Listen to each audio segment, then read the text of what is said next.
જય ગૌ માતા। આજરોજ અમારી ટીમ રાજકોટથી 20 કિલોમીટર દૂર નવા ગામ નામના ગામડામાં જય બહુચરાજી ગૌશાળાની મુલાકાતે આવેલી છે। મિત્રો 33 કરોડ દેવતાનો જેમાં વાસ છે। ગાયને રૂવાડે રૂવાડે એક એક ભગવાન એક એક દેવતા બિરાજે છે। આ જ બધી ગૌ માતાના ઘી, દૂધ, છાશ, માખણ કે અન્ય ગૌ પ્રોડક્ટ ખાઈને જ આપણે સૌ મોટા થયા છીએ।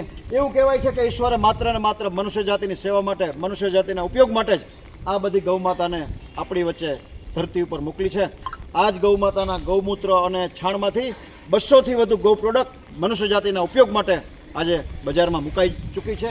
આવી આ વિશ્વની માતા, કામધેનુ સમાન ગૌ માતા, જેને આપણે પૂજનીય ગણીએ છીએ, આવી ગૌ માતા આજે ઠેર ઠેર બેહાલ પરિસ્થિતિમાં પોતાના દુઃખભર્યા દિવસો વિતાવી રહી છે। ગામડે ગામડે આ બધી ગૌ માતા પોતાનું પેટ ભરવા માટે ક્યાંય કચરાનો ઢગલો ફૂંપોસતી હોય છે, પીવાના પાણી માટે ગટરમાં મોઢું નાખતી હોય છે, કે કાગળ, કચરો કે અન્ય અખાદ્ય પદાર્થ ખાઈને પોતાનું જીવન ગુજારવા મજબૂર બની છે। ગામડે ગામડે આપણી વચ્ચે ભડવીર ગૌસેવકો આજે બિરાજે છે ને, એટલે જ આ બધી ગૌ માતા આજે આપણી વચ્ચે વિચરણ કરી રહી છે। અહીંના સંચાલકશ્રીઓને મેં પૂછ્યું શું જરૂરિયાત છે, તો જોઈ લ્યો આ ગૌ માતા અત્યારે ચાલુ વરસાદ છે કેવી પરિસ્થિતિમાં જીવી રહી છે। ગૌ માતાને અહીંયા કાદવ કીચડમાં આપણે ઘાસ નાખીએ ને તો એ ખાવા લાયક રહેતું નથી, કારણ કે વરસાદ અત્યારે ચાલુ છે, આપ જોઈ રહ્યા છો।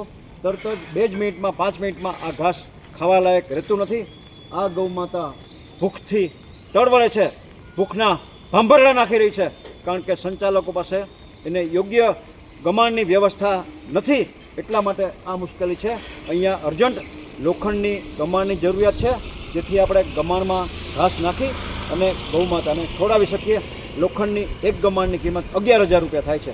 જે કોઈ ભામાશાને, જે કોઈ સમાજના શ્રેષ્ઠીઓને, ગૌ પ્રેમી મિત્રોને આ હેરાન થતી ગૌ માતા માટે, ભૂખના ભાંભરડા નાખતી ગૌ માતા માટે 1, 2, 5 લોખંડની ગમાણ દેવાની અનુકૂળતા હોય, પોતાની લક્ષ્મીનું શ્રીદાન ગૌ માતાના પેટની જરૂરિયાત માટે એને ચરણે ધરી ઈશ્વરના અને ગૌ માતાના અનન્ય આશીર્વાદ પ્રાપ્ત કરવાની ભાવના હોય તો અમારો સંપર્ક કરી શકો છો।